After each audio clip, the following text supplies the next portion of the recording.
Hi there, and welcome back to the Lisa Nichols Show. This is that place where we gather the tools and the mindset and the action steps to create the life that you want, the life that you deserve, to create the abundance that has always been your birthright. I'm so excited. I love reading the comments. Oh my God. I know I say that every single time, but it's true. And I want to read more. Like I want to spend hours and hours because it's the way that I hear from you. I talk to you. I'm like, listen, I'm reading the comments going, yes, yes. Oh my God, yes. So listen, Belle, I love your comment. You comment on the episode called Success is a 360 Experience. And you had this great comment. You said, I just realized that I'm right in the middle of my BOL. I don't think I've ever heard anyone say that. Everyone says BOL as past tense. I love it, Belle, that you said, I realize I'm right in the middle of my BOL, my breakthrough out loud. You said I had a job and it made it hard for you to live in your dream and live 360. And all of a sudden you decided to move to another environment, another city where it's cheaper to live. And then you realize that sometimes accessing your abundance actually comes from less money. Hashtag less stress, right? So I love the fact that you were able to look at, in some cases, more isn't better. In some cases, you're able to have more freedom, more joy, more love, and more bliss by choosing to have less of something else. I love it. Just awesome, awesome, awesome. And Gabriel, you commented on the episode entitled, Why Your Ego Can Be Good. Right? Most of the time people talk about ego in a negative sense, but you totally got this message. You said that you've been slowly learning how to distinguish and choose when it's best for you to bring your ego and when it's best for you to operate from your source self, meaning that intuitive place, that place of servant leadership. I love it. I love when you can distinguish when ego is necessary. By the way, ego isn't bad. It's only bad when it's interrupting a divine moment. It's only bad when it's killing a relationship off. It's only bad when it's preventing you from raising your hand saying, I need help. Ego is necessary. Ego sometimes what has you stand up and say, I am the person, the right person for the job. Your ego is what you had better bring to an interview. Now don't let the ego talk you out of the interview, but you need to bring that confidence. And having your source self, that intuitive self, that's what asks you to surrender. Surrender to the calling on your life. Surrender to your greatness and surrender to the need to have others in your life. So I love it. I love it, Gabriel, that you get that.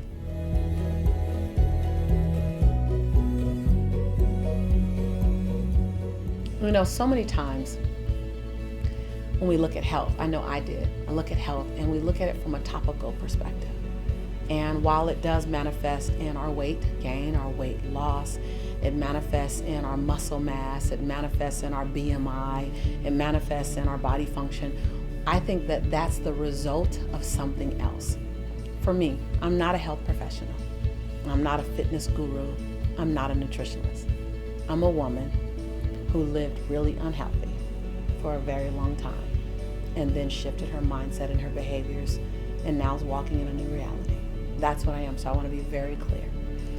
And so the space I come from, I think, is different, but than a nutritionist or a fitness expert. But I would love for them to begin to adopt this perspective because you're not working with a half a person that just has weight gain. You're not working with a half a person who just has a high BMI. You're not working with a quarter of a person who just has poor eating habits. If we look at the 360 person, and where do our behaviors come from? All of your behaviors come from an emotional state of being. An emotional state of being comes from a mindset. So you think it, then you feel it, then you act on it. And so when we talk about living unhealthy for so long, I love the broadness of it because people think it's just physical, but unhealthy is, oh, by the way, my mindset was unconsciously unhealthy. And the unhealthy mindset led to unhealthy habits, led to an unhealthy lifestyle, led to unhealthy results. Hashtag, I was over 80 pounds overweight.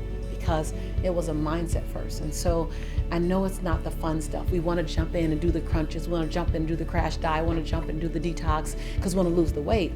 And I never slingshot it back up and down with my weight. I never even lost it. I wasn't even in the space where I can slingshot. But that happens to a number of people. And then some of us just hold on to it. I believe that when you go to what did your weight and what did the unhealthy lifestyle give you? Did it give you an escape? Was it a comfort zone? And was it something that you needed in the moment? And to ask yourself that, you have to go in front of it and go, what started it? What started it? What started this? Is it my need to serve everyone else? And then this was the way I served me. Was it me putting everyone else in front of me and putting myself last? And by the time I got to my needs, I had no energy left. Was it the need to be loved by everybody? Was it, what were those things? Was it for me, it was being significantly hurt in a relationship and putting this jacket on called an 80-pound weight. I had an 80-pound jacket on called weight, and it was my comfort zone. It allowed me to not have to completely show up. My body brought me attention that brought me pain. So then I thought I put this 80-pound jacket on and then I don't have to worry about that. So that was my Band-Aid. And so what was the thought, the belief, the hurt? What was the fear? What was the anger or the frustration that caused the mindset to lean into emotion, to lean into behavior? I know no one wants to do that. I'd rather get on the treadmill, but I promise you, if you've ever been on a treadmill before and lost weight and then you gained it back or you stopped, for me, I was start-stop queen. I was start-stop queen. I was start-stop queen because the treadmill didn't give me the emotional healing that I was looking for. The carrots and the celery didn't give me the confidence that I had lost when I ended my abusive relationship. The Weight Watchers or the Jenny Craig or the Herbalife or the whoever I was doing, there's nothing wrong with those programs. The reason why they didn't work for me is because I wasn't convinced yet that I was worthy of having that result. So I know we want it to be something we can touch. And emotions aren't things you can touch. And a mindset isn't something you can touch. But I promise you, if you go to the core of your mindset and then the emotion that's sitting right next to it, and we address that and heal that, ask yourself the question, why did I step into this unhealthy lifestyle? Why did I put on this weight? Why did I go to the refrigerator for comfort? Why did I put so many people in front of me? What was I looking for and what did I need? With no judgment of yourself, no judgment of yourself. Because you only did what you knew you only did what you did based on what you knew. Now we're seeking to learn more, to know more. We're in a much healthier place than we've ever been. So let's ask those questions. For me, the answer was, I had two answers. One, I didn't know how to live in the body that I had. It was a body that attracted a lot of attention, and I wasn't sexually mature enough for all the attention that I received in my 20s. And so it brought me a lot of hurt and pain because I thought every room called love was entered through a door called intimacy, and everyone was promising love, and all I was having was this version of intimacy that didn't serve me. It wasn't what I wanted because it didn't end in a healthy relationship. And then the other side was I wanted to be accepted, and when I walked into a room by the women in the room, and in that other body and this personality, there was this gaze, and I wanted the embrace. And so when I put on this 80+ pound jacket, the men stopped coming after me and the women began to befriend me more. So I got this false victory that I was looking for. And so that was my reason. That was my need, was to be liked. And my need was to own my divinity as a woman in a beautiful body. I didn't have that. And so I had to learn how to own beauty inside and outside. And then I had to learn how to feel whole and complete when I stepped in the room, regardless of the response to me. Those were my emotional needs. That's where I needed to grow. And when I was able to grow in that area, then I asked myself, based on that, are you ready to release the jacket? And the answer was yes. And then the last thing, I had to kill my ego and ask for help and really surrender to the fact that I needed help. And so how do you move into healthier habits? First, give yourself the emotional healing around your weight. Hold on to every part of your body. Hold on to every piece and thank it for its journey that it brought you to. And then apologize to it. Apologize to it for all the times you band-aided what it needed with what you were able to give it in the moment because you just didn't know. And then choose this time to change directions making the last direction okay, but to change directions and ask in the most humble, open way. Ask for help. Not to do the difficult thing, but to do the necessary thing over and over and over again. Because I commit to you, if you do that necessary thing over and over and over again, your consistency, you will get the result that you're looking for. So don't ask to start the race fast. Ask someone who can run a marathon with you or walk beside you, whoever that person might be. And then ask them to hold you accountable to the woman, the man that you choose to become. And then give yourself permission to get tired, to stop, to get back up, to press reset.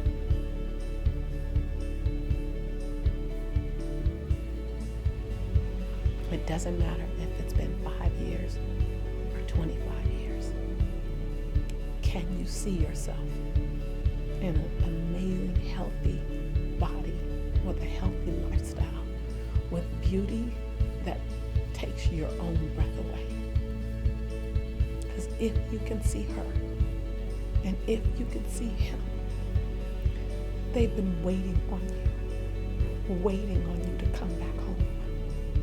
And when you see that, just walk toward the you you've always known yourself to be.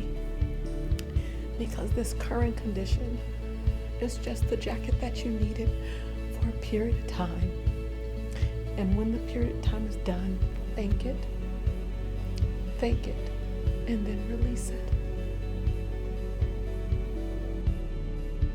Remember, this show is not a monologue. This show is a dynamic dialogue, a delicious conversation. This show is the journey. It's us in the journey with each other. So I'd love to hear from you. I need to hear from you. I need to hear from you like you'd love to hear this. And it's an exchange. It's a divine exchange. So what's the one thing you got out of this particular episode? This one was intimate to me. It's my journey. It's my life. It's my own reality. All of them are my reality. But this is just such a necessary conversation that I have needed to begin to have, and I will continue to have. But what about this conversation did you need to hear? What's that point? What's that point? What did I say? That's my breakthrough. I needed to hear that. Or what's that aha? Or what's that Yana? I told a lot about me. What's that part that I'm not alone, because you relate to that? Leave your comments below. I definitely want to hear them.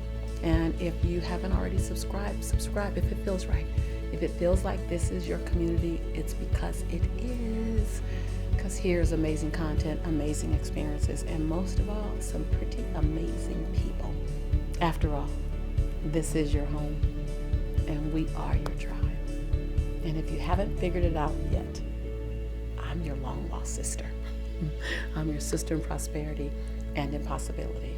And every single time I say I believe in you and that I love you, I say it because it's true. And I do. I can't wait to see you next time. Take care.